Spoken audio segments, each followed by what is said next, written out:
Video games glorifying gun violence should definitely be banned. Repeated exposure to violence desensitizes kids to real-world violence.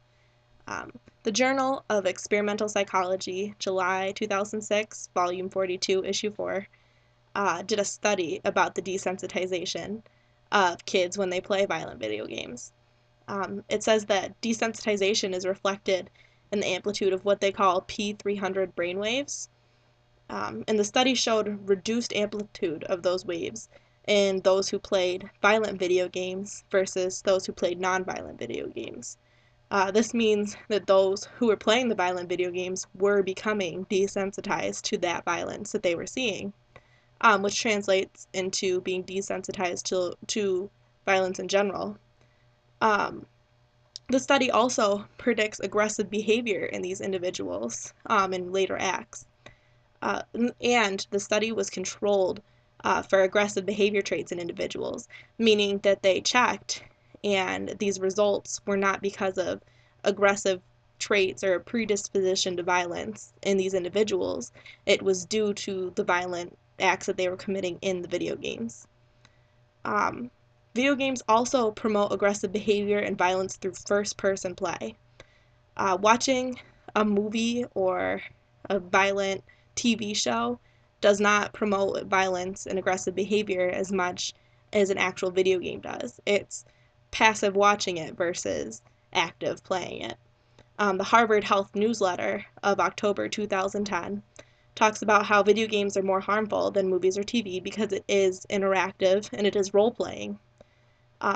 They use the line virtual rehearsal for actual violence, meaning that through committing these acts in the game, it's as though they're committing them in real life. It gives them the knowledge, the predisposition to be able to commit these violent acts in real life. It also references the social learning theory, which is a psychological theory that states that children adopt their own behaviors from what they see around them. They mimic the behaviors of those around them, and that's how they learn to function in society. So if they're mimicking these violent video games that they're playing, that's going to become their behavior. The government needs to intervene with a ban, needs to ban violent video games to protect our kids.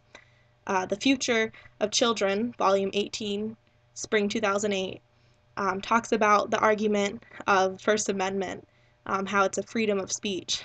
But weighing that against the protection of our children, it's no contest.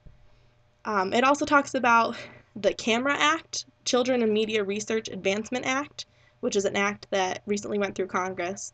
It was co-sponsored by Hillary Clinton, Joseph Lieberman, and Samuel Brownback, who are a Democrat, a Republican, and an independent. So it crosses all party lines. Clearly, this is a very important issue in America.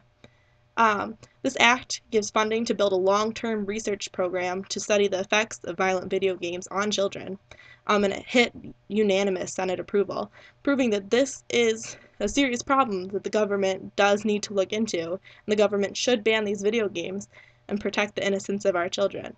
By mimicking these the violent behaviors that they see in these video games, they're preparing themselves to have a more aggressive outlook, more aggressive behaviors in the future in the real world. They're being desensitized to horrible violence.